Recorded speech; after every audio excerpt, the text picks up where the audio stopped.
آ رہے ہیں۔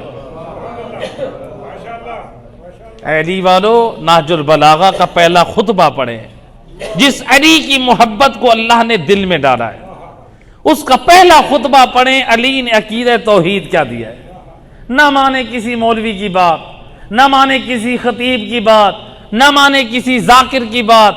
آج بعض نوجوان آ کر کہتے قبلہ ہم کس کی بات مانیں، علماء کچھ کہتے ہیں، خطباء کچھ کہتے ہیں، ذاکرین کچھ کہتے ہیں، ہم کس کی مانیں؟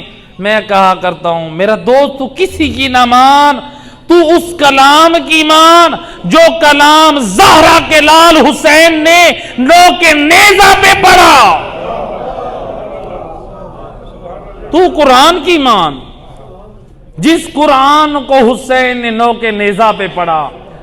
دیکھتا جا قرآن میں عقیدہ توحید کیا ہے، جو ایمان اور عقیدہ قرآن میں ہے، جو کردار قرآن میں ہے، دیکھ اس میں سے عالم ہو، ذاکر ہو، خطیب ہو، جو اس کے مطابق بیان کر رہا ہے اس کو اپناتا جا، اور جو قرآن کے خلاف تجھے جو کچھ بھی دے چاہے نام جتنا بڑا ہو اسے ٹھکراتا جا۔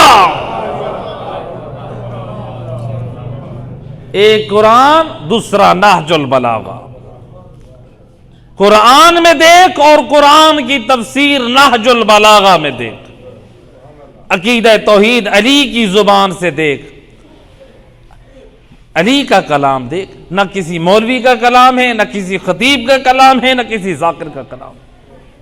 ہم قرآن کو دیکھیں، آل محمد کے فرمان کو دیکھیں، اسی میں ہمارے لیے نجات ہے۔ ایک صلوات پڑھیں محمد وآل محمد۔